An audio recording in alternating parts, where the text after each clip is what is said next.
मित्रांनो नमस्कार. माझ्या मॉडर्न गोट फार्मिंग चॅनलमध्ये मी आपले मनापासून स्वागत करतो.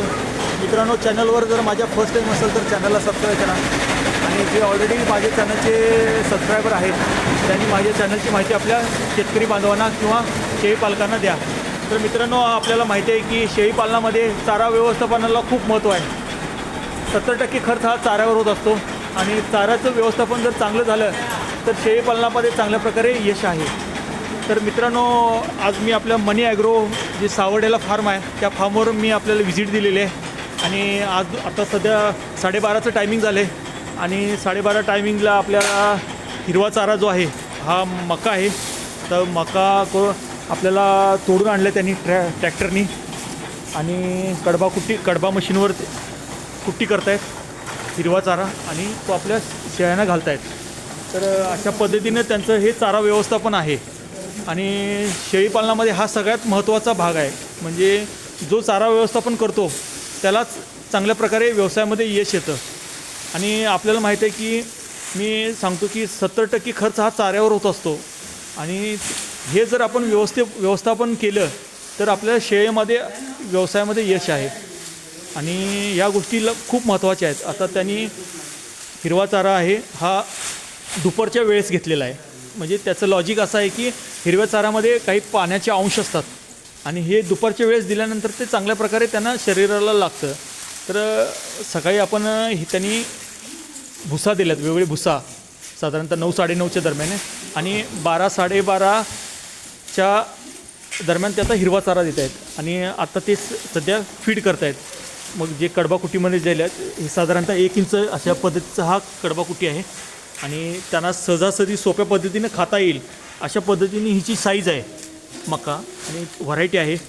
आणि अशा पद्धतीनं त्यांनी गव्हाणीमध्ये त्यांची गव्हाणीचं मी तो ऑलरेडी तुम्हाला सांगितलं आहे की गव्हाण खूप चांगल्या प्रकारे बनवलेले आहे आणि गव्हाणी त्यांच्याबरोबर तोंडाला खायला येते. गव्हाणाची हाईट बघा, उंची बघा आणि त्याचं स्ट्रक्चर. तर गव्हाणीसुद्धा अशा पद्धतीनं बांधा. म्हणजे मला काय म्हणायचं आहे, शेळीपालकांना गव्हाणी स्ट्रक्चरला खूप महत्त्व आहे आणि त्या पद्धतीनं कन्स्ट्रक्ट करा. आणि आता हा जो व्हिडिओ आहे आपला हा हिरवा चारा आहे जो आपल्याला चारा व्यवस्थापनामधला खूप महत्त्वाचा भाग आहे की चारा व्यवस्थापन शेळीपालनामध्ये खूप महत्त्वाचं आहे आणि कोणत्या वेळेला चारा देतो हे सुद्धा महत्त्वाचं आहे. म्हणजे बरेच जण शेळीपालनामध्ये चुकीच्या पद्धतीनं फिडिंग करतात. कारण मगाशीच माझं सरांशी डिस्कशन झालं. तर चारा व्यवस्थापनाला खूप महत्त्व आहे मित्रांनो. चारा वेळच्या वेळी टायमिंगला घालणं आणि कशा पद्धतीनं घालणं ह्यालासुद्धा महत्त्व आहे. आता बघा त्यांनी हे बकेट घेतलेलं आहे आणि बकेटनं असं मूव्ह होत आहेत. म्हणजे जो आपला म्हणजे लेफ्ट राईट आणि मधला जो स्ट्रेट पोर्शन आहे अशा पद्धतीनं त्यांचं गव्हाणीचं स्ट्रक्चर आहे. आणि बकेटमध्ये जो कडबा आहे, कडबा पाला म्हणतो आपण, कडबा कुट्टी, तो अशा पद्धतीने खातात. आणि बघा प्रत्येकाने तोंड घातलेलं आहे. कुठली अशी शेळी नाही की कडबा कुटीमध्ये तोंड नाही आहे. सगळ्या शेळ्यांचं तोंड त्या कडबा कुटीमध्ये आहे. अतिशय आवडीने खात आहेत.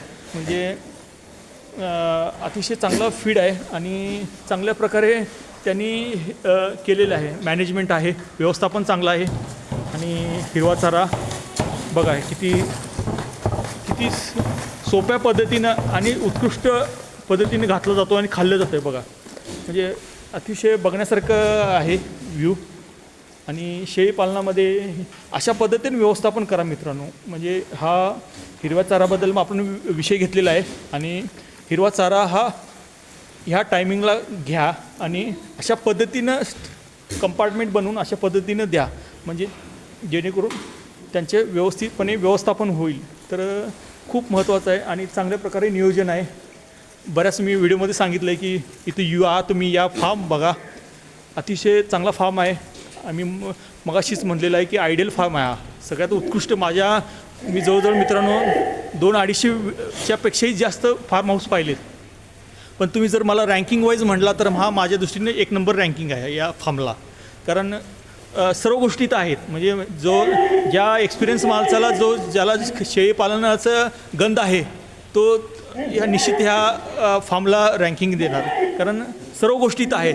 ज्या गोष्टी पुस्तकामध्ये आहेत त्याच्या जशा आहेत तशा ह्या इथं आहेत. म्हणजे टेक्निकल आहे आपण म्हणतो, मॅनेजमेंट चांगला आहे. तर व्हिजिट द्या मित्रांनो. आपल्याला माहिती आहे हा मनी ॲग्रो फार्म हा सावर्डेमध्ये आहे, हातकणंगले तालुका, जिल्हा कोल्हापूर. मी डिस्क्रिप्शनमध्ये सर्व डिटेल देतो आहे ते तर त्या मॅनेजमेंटचे नंबर देतो आहे, त्यांच्याशी बोला, या व्हिजिट करा आणि खरेदी विक्री करा. तर हा एक छोटासा व्हिडिओ आहे आपल्याला चाऱ्यासंदर्भात, हिरवा चारा आणि हे खाण्याचं जे आहे, जे आपल्याला अतिशय बघा सर्व शेळ्यांनी तोंड घातलेलं आहे गव्हाणीमध्ये, असं कोणतंच नाही शेळी की हे आहे. तर अशा पद्धतीनं मॅनेजमेंट करा. निश्चित शेळीपालनामध्ये यश आहे मित्रांनो. जास्तीत जास्त बरेच युवा वर्ग आहे, वेगळ्या मार्गाने जात आहेत. तर हा एक चांगला युवा वर्गासाठी हा एक चांगला व्यवसाय मित्रांनो. म्हणजे त्याच्याकडे खरोखर भांडवल आहे आणि जागा आहे, तर त्यांनी अशा पद्धतीने हा व्यवसाय निवडा. शेळीपालन चांगल्या प्रकारे चांगल्या शेळ्या चांगल्या फार्म हाऊसवरून खरेदी करा आणि चांगल्या प्रकारे अशा पद्धतीनं चाऱ्याचं नियोजन करा. चारा खूप महत्त्वाचा आहे. सगळा खर्च हा चाऱ्यावर होत असतो. म्हणजे त्याच्यामध्ये हिरवा चारा असू देईल, वाळा चारा असू देईल किंवा पॅलेट्स असू देईल, तर खर्च खूप होत असतो. तर ह्याच्यावर व्यवस्थित कंट्रोल केलं किंवा व्यवस्थापन केलं तर शेळीपालनामध्ये यश आहे मित्रांनो. तर मला आशा आहे की तुम्ही या फार्मला व्हिजिट द्याल आणि चांगल्या प्रकारे शेळ्या पाहून खरेदी कराल आणि चांगल्या प्रकारे आपल्या भविष्यात चांगल्या प्रकारे यश निर्माण कराल. मित्रांनो, शेळीपालन खूप आहेत, पण काही होतात 1 वर्षात बंद होतात. त्याच्यामागं चुकीच्या पद्धतीचं व्यवस्थापन. तर तसं नका करू. चांगल्या गोट फार्मला व्हिजिट द्या, पहिला माहिती करून घ्या, मग उतरा त्यात. बरेच मी बघतो की म्हणजे दुर्दैवी अवस्था आहे की खूप पैसे खर्च करतात आणि 1 वर्ष शेड बंद करतात. तर तसं नका करू मित्रांनो. चांगल्या फार्मला हाऊसला भेट द्या, माहिती करून घ्या आणि शेळ्या खरेदी करा. चांगल्या फार्मवरनं शेळ्या खरेदी करा. हा माझा मेन या चॅनलमार्फत तुम्हाला विनंती आहे. तर हा एक आयडियल शेड आहे, माझ्या दृष्टीने खूप महत्त्वाचा शेड आहे हा. तुम्हाला या व्हिडिओमधूनच लक्षात आलं असेल की ह्याचं जे स्ट्रक्चर आहे, शेडचं स्ट्रक्चर किंवा इंटरनल त्यांचे कंपार्टमेंट किंवा गव्हाणीची सिस्टीम किंवा घालण्याची त्यांची ट्रेची सिस्टीम, क्लिनिनेस बघा, वातावरण बघा, हवाखेत, सर्व गोष्टी आहेत. म्हणजे व्यवस्थित नंबरिंग आहे, म्हणजे सर्व गोष्टी ह्याच्यामध्ये आहे. पाण्याचं व्यवस्थित नियोजन आहे, त्याचं लेंडीचं कलेक्शन व्यवस्थित आहे, चांगल्या ब्रीड आहे, चांगल्या वेगळ्या क्वालिटीची ब्रीड आहे. तर अशा पद्धतीनं एक शेळीपालन करायचं असेल तर अशा पद्धतीनं मित्रांनो करा. छोटीशी माहिती आहे. व्हिडिओला आवडला असेल तर लाईक करा, शेअर करा आणि सबस्क्राईब करा. मित्रांनो, सर्व डिटेल्स मी डिस्क्रिप्शनमध्ये देतो आहे. तुम्ही व्यवस्थित फोन नंबर दिलेले आहे. ज्यांना खरोखर शेळ्या घ्यायच्या आहेत त्यांनी मॅनेजमेंटशी बोलून खरेदी करा. मित्रांनो, व्हिडिओ आवडला असेल तर व्हिडिओला लाईक करा मित्रांनो, शेअर करा आणि माझ्या चॅनलची माहिती आपल्या शेळीपालकांना मॅक्झिमम द्या. मित्रांनो, व्हिडिओ पाहिल्याबद्दल धन्यवाद.